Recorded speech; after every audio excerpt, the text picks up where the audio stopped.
Welcome to another episode of Speaking with the Senator. I'm Senator Kevin Avard, and today we have a special guest, Dr. I'm going to say Rudra Aryal, and he is kind of a liaison or representative to the Nepalese people that have emigrated here into New Hampshire, and he also represents them across the country as well. He is also a doctor of, I believe, of physics. You can correct me if I'm wrong, but at Franklin Pierce in Ringe, New Hampshire. And so I want to welcome you to the show. Oh, thank you. Did I get that all right? Yeah, everything is all right. Yeah, and so you are a physicist. Yeah, I am. Yeah, and you teach at Franklin Pierce. Mm-hmm. Yeah. Yeah. How long have you been doing this? I have been teaching there for 7 years. 7 years. Yeah. So a lot of people don't know. They think there's a college in Concord. Franklin Pierce, or there was at one point, and now there's one there has been one in Ringe, New Hampshire. Ringe, yeah, Franklin Pierce has different branches. Yeah. In Arizona, even in Manchester and Concord. And the main campus is in Ringe, New Hampshire. And are you originally from Nepalese? Yeah, I am originally from Nepal. Nepal, yeah. And I came here in 2004. 2004, yeah. Now, was there any persecution that was happening there at some point? Or in Nepal? Yeah. There are different events politically and also socially. Political means in 1990, before that there was a monarchism.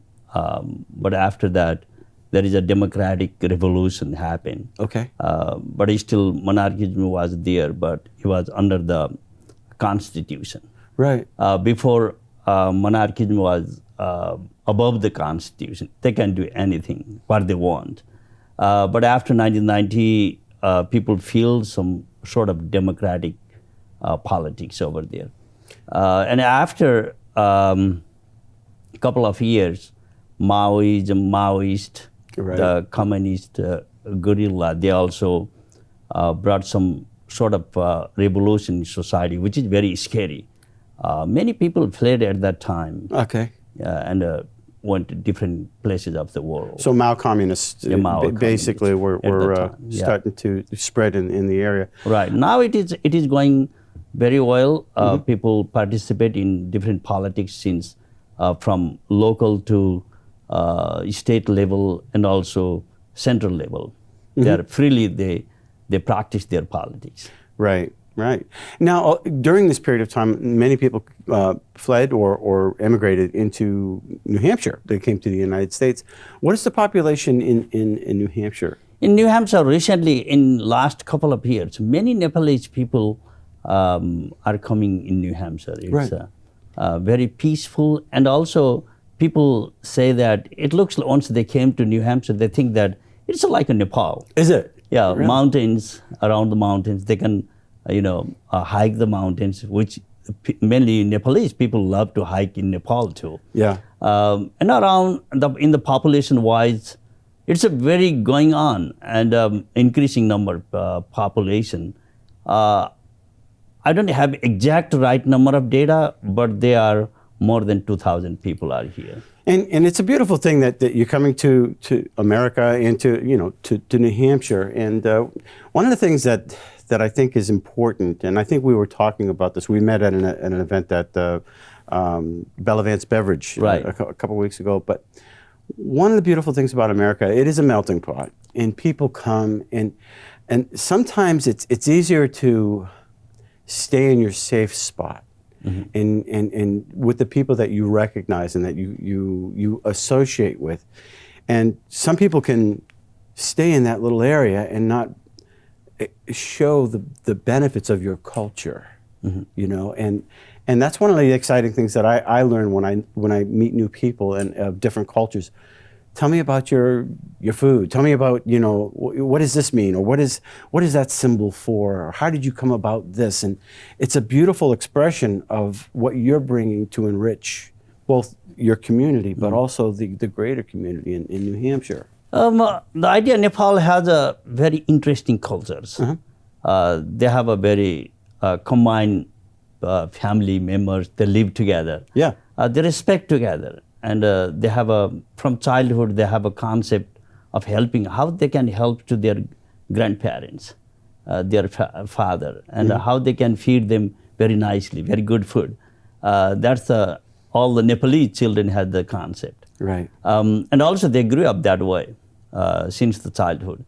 And also food-wise, rice, different types of vegetables. Yeah. I really love momo. Momo, we were just talking about we that. just talking about. That's in Manchester, right? Right, Manchester. There are many Nepalese restaurants around the area. Mm-hmm. If you go in Nashua, Manchester, Concord, at different places. Right. And I think there's one on Amherst Street as well. Right, yeah, that's true. That means like Nepalese people not only doing business, they are bringing up their own culture. Right. What type of Nepalese food are, you can see once you go to a Nepalese restaurant, then you can find out, oh, wow, this is the Nepalese food. Right, yeah. I have met many American friends, my friends in the universities from different areas. And when I met them, always they bring up, wow, I went yesterday in Nepalese restaurant. I really liked the food. Tracy, my wife and I, it was actually last Saturday, we went to a Cambodian a restaurant in Lowell. Nothing fancy, but it was just beautiful. It was just, the food was great. And of course, she likes she likes a particular dish that was there.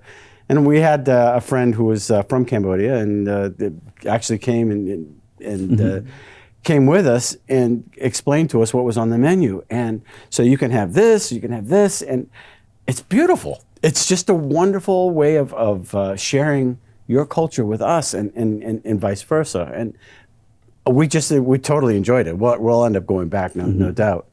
But I think you enrich our community as well. Or when I say you, I mean the Nepalese community.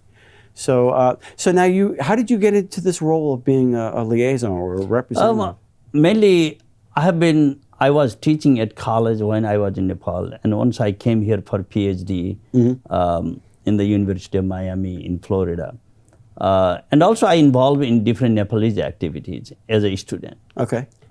We celebrate our Dasai, that's the biggest festival in Nepal, which is coming very soon, in about a month. It's called what? Dasai. Dasai. Yeah, Dasai. Okay. That's the biggest festivals in Nepal, like Christmas here. Right. Is it? I know in India they have like the Festival of Colors and right. whatnot. Yeah. In Nepal also they celebrate Festival of Colors. There is also Diwali in India, but in Nepal we say Tihar. Okay. Tihar, Dasai, and Tihar. Those are the very popular and also most important festivals in Nepal. When you say most important, you say it's like Christmas, but what is it? What is it about? That's based on cultures that represents all what the Nepalese ancient culture is, and also at the same time based on a religious way also that is important in Nepal. But both ways they celebrate that festivals as meeting all the families together. Yeah.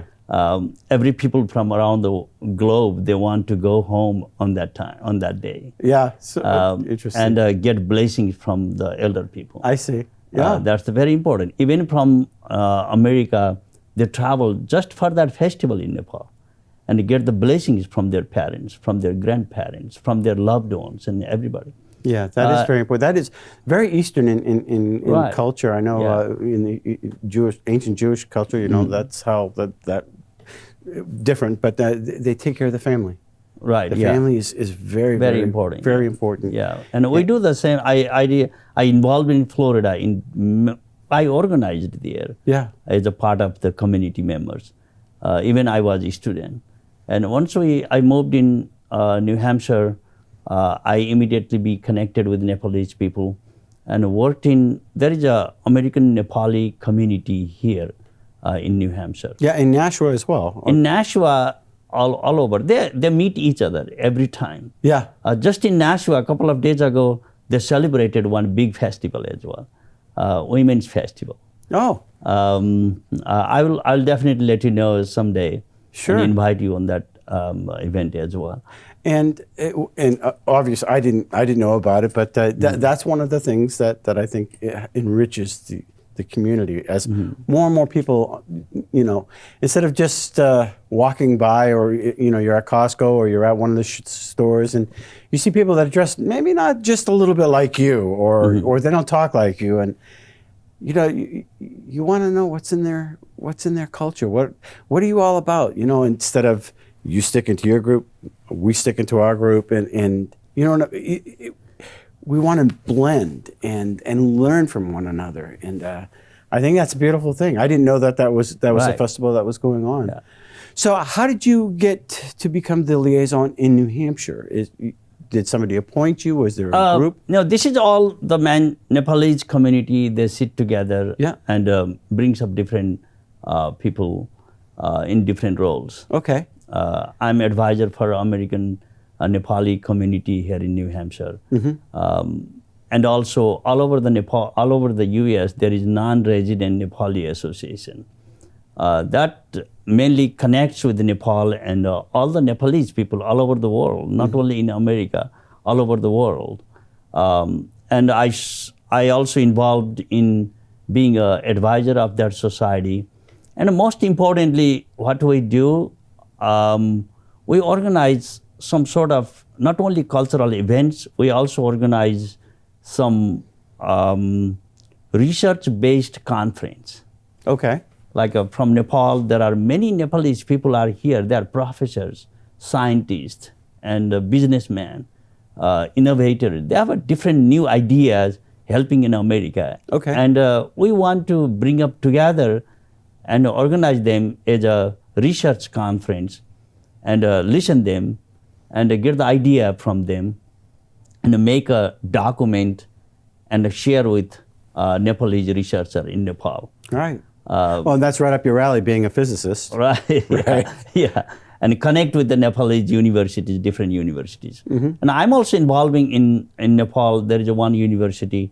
I'm also helping one student to do the PhD as being a co-advisor. Right. That means the idea, the knowledge, what we get here, we also sharing with Nepal and helping that way. Right. And also, I'm involving my students from Franklin Pierce to do the research from Nepal.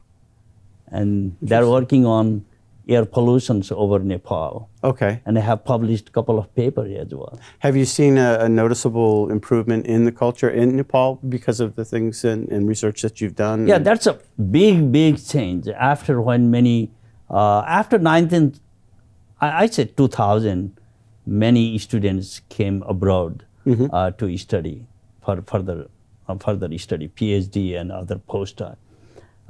In America also, around 700 physicists are here from Nepal. Really? Yeah, they came for PhD, even after 2000. Wow. Yeah. And most of them are scientists working in NASA, working in different universities, companies, and different areas. Even in school, in high school, they are teaching here. And after this COVID time, the Zoom, online media became very popular. It did. And that even connect very easily. Now, a month ago, I was, talking with a science teacher in Nepal. There were about 200 science teachers who were in the Zoom link with me. And I explained what the American education is, how we teach here, how the American students get the education, how the country like Nepal can be benefited the way we are teaching here. And they at least know very easy way, even that's a very far away. It takes like 19 hours by plane. Right. But they are getting all the idea what we are doing here. Is the way they teach different, much different than we do here, or? Yeah, the way is like technically I say no. The traditional method techniques we also apply here. Go to the classroom teaching to the students. But the only difference is we are using here more practical type of education. If I teach something, I bring up different instrument in the classroom. Okay. And also we have labs. Probably more resources. Yeah, very resources. Yeah. But in Nepal, still, it's in process. It's going on. It's a very improved now recently. Yeah. I'm very proud of that. And the university and government is also supporting universities to build up a big research-oriented classrooms. but it's still in the process. Yeah. Yeah. So, as far as the community, the Nepalese community in New Hampshire, in Manchester, throughout the state, how are they doing? How are they acclimating into the culture? Are they reaching out into the communities and becoming? You said they're businessmen. They got Right. stores. Like, how is that working out? They're also involved in politics now. They Yeah. are starting participating in different political events, political activities. And mainly they invite their friends, especially, for example, our kids, they bring their friends from college, from school to our activities. Interesting. And recently there was one event in Manchester. My daughter brought her 2 or 3 friends and they danced in Nepali language. Oh, really? Yeah. That's and interesting. that's happening. That's just an example. That's happening for all the families. Their kids are bringing up their friends in the program. They come there, they taste Nepalese food, Yeah. and also dance with the Nepalese culture. Well, you bring up dance, which means there's music involved, right? And Yeah. I love music. I love listening to different types of music, and so that's one area where what's the music like? How is that? There are variety of musics they have in Nepalese. Right. They don't have rap, do they? Yeah, Just nowadays they are They improving probably rap do. going, but that's a very traditional and classical, very slow music. Okay. Yeah, that's not the big rap. I'm just being funny. Yeah.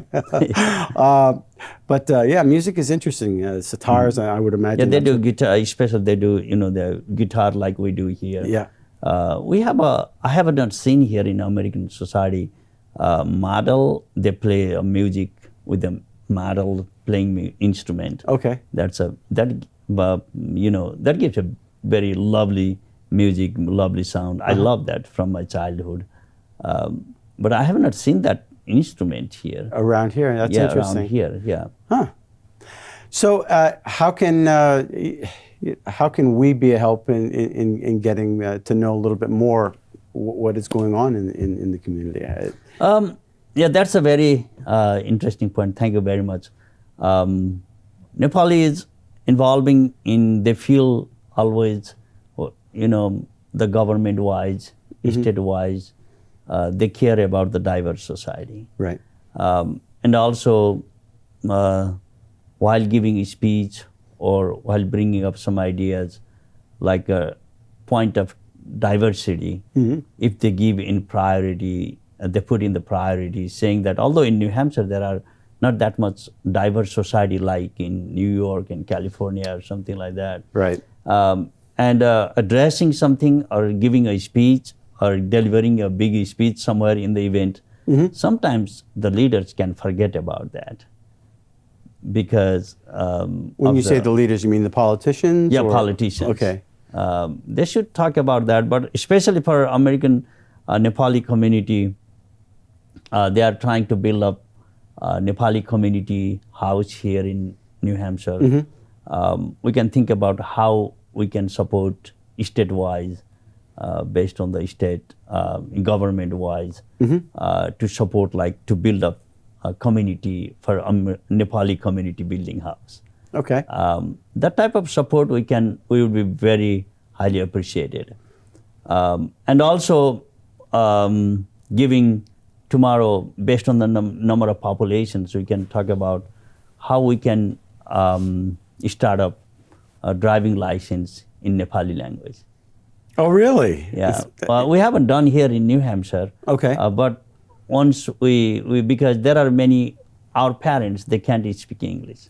I see. There are many parents who can't speak English, but they live in New Hampshire, but they want to take driver license. Okay. We can start up in Nepali language some different services in state-wise. That's the one thing political leaders can do, help for that one. Right. So they can. Well, learning a new language at an older age is obviously very difficult. Yeah, very difficult. Yeah. Yeah. So allowing them to communicate so that they can get a driver's license, obviously, Right, that's true. Yeah. Yeah. that's we want them to know what they're what the signs are and what they mean, and and whatnot. Yeah, there is also many Bhutanese people. Bhutanese. Yeah, Bhutanese. They are exactly the same like Nepali. Okay.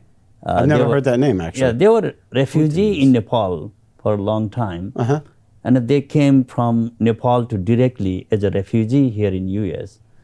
In New Hampshire, there were even more than 7,000 people were there. Really? I didn't know that. They are exactly Nepalese people. We celebrate all the festivals together. Sure. Yeah, and like a Nepali community and the Bhutanese community. We are exactly the same community. We speak our same language in Nepali.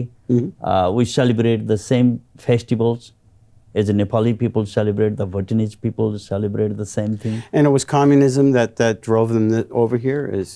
No, not the communism. There is something racial thing, different orientation of people.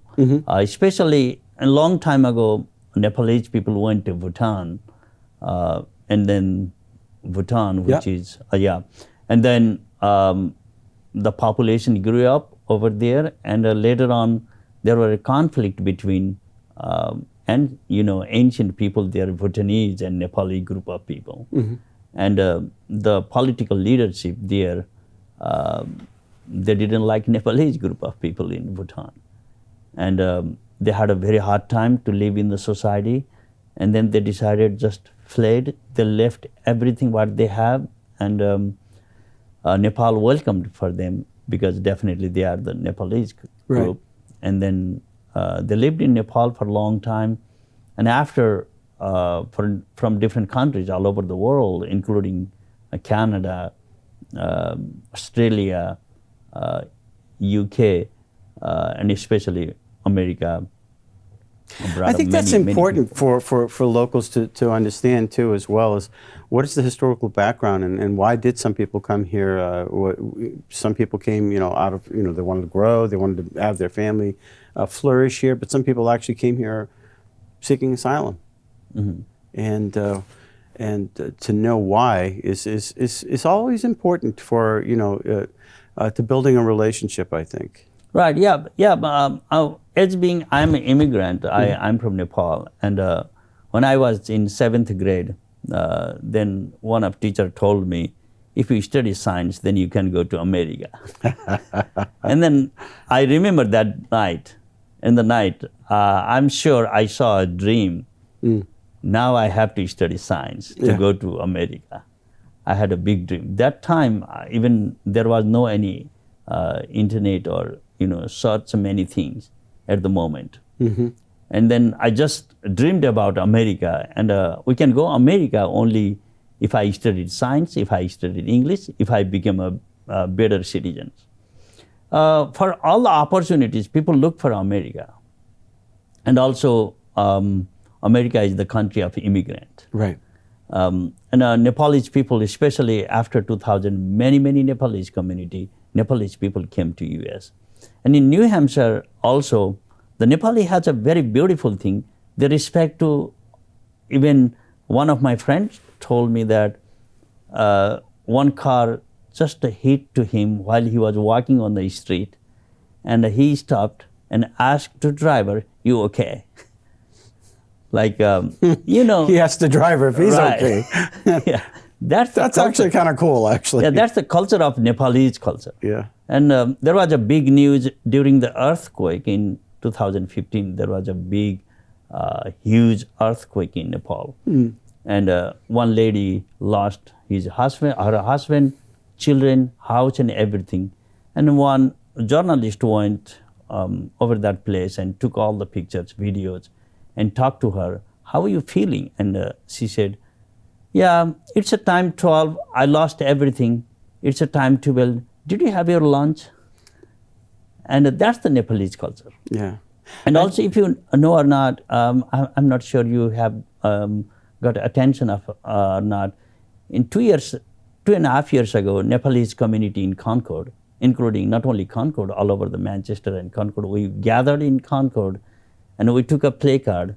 Around 50 to 60 people say, "Thank you, America. We thank you because we are here." I wasn't aware of that. I probably wasn't in office then because I had a little 2-year sabbatical. Yeah. Um, Means like everything we got from America, we just said Thank thank you. you. That's the Nepalese culture. and that's a nice culture. Yeah. That spirit is well received and well needed, especially right now. It seems like there's a lot of tension, and it would be nice for us to all be thinking of each other first instead of ourselves, focusing on ourselves rather focus on somebody else and making sure that their needs are met. And I call that love. Right. Yeah, Yeah, that's the perfect word. So we should have a historian come on and talk a little bit more about the culture. I think that would be a nice show. But we have about a minute left. How do people get in touch with you if they're in the community or if they want to learn more about it and how they could learn more about what? Yeah, we have a website, American Nepali Community. Okay. If you go and type Nepalese community in New Hampshire, you can see lots of things, lots of activities we have. You can find out. And myself, I teach at the Franklin Pierce University. If someone want to be in touch with about the Nepalese community, even I can be the resource person for that one. I can support. We are organizing all the time different activities in New Hampshire, especially to teach American Nepali people to teach the Nepalese culture and show them different what the Nepalese eat or what the food type is, and also what the music is. And that's the way we are doing. We can find out lots of things through the website also. Music and food are great bridges. Yeah. Dr. Rudra Aryal. Aryal. Yeah. I really appreciate you Thank coming you. on Nice the show. Yeah, thank you, Kerry. It's a very great it pleasure. was, yeah. And if you want to learn more, contact Dr. Aryal. And we appreciate you watching the show. So until next week, thanks for watching Speaking with the Senator.